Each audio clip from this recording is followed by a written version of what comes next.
Hi, boys and girls. We're on 9.3 Education, the College of William and Mary, and Dame Schools. We're actually on page 115.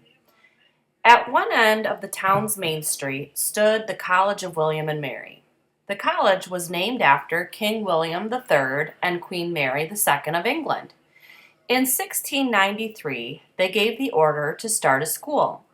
Work on the first building began in 1695 and was completed in 1700. It was later named the Wren Building. The town was called Middle Plantation. In 1699, the House of Burgesses moved the capital of Virginia from Jamestown to Middle Plantation. At this time, they renamed the town Williamsburg in honor of England's king. While the capital was being built, the Wren Building held the government offices. The College of William and Mary was first a school for boys. It included a grammar school. Here, boys aged 12 to 15 learned to read, write, and do arithmetic. Older boys could study to become priests in the Church of England or the Anglican Church. In the 1700s, about 100 boys attended William and Mary each year. Many famous people studied there.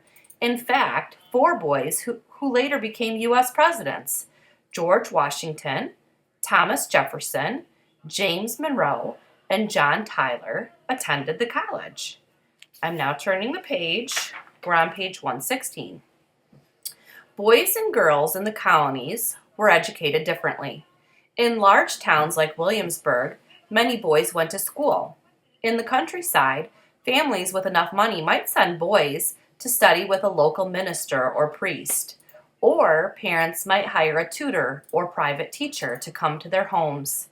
In the colonies, women usually took care of running the home. As a result, most girls did not go to school. Instead, they stayed home. They learned cooking, sewing, and other skills from their mothers and older sisters. Some girls attended dame schools. Dame means woman or lady. Women ran these schools in their homes. Parents hired these women to teach small groups of young children. Students learned reading, writing, and arithmetic. They had lessons in civility or manners. The girls also learned prayers, knitting, and sewing. Few enslaved African children received a full education.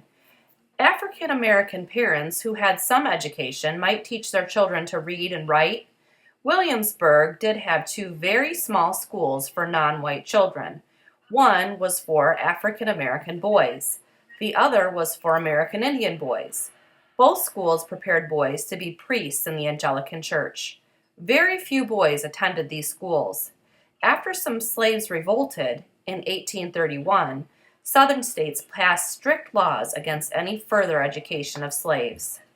I'm now on page 117. Rules learned by colonial children. Boys and girls in the colonies learned strict rules about how to behave. Some children studied a book titled Rules of Civility and Decent Behavior in the Company and Conversation. As a teen, George Washington copied 110 rules from this book. He tried to live by them all his life.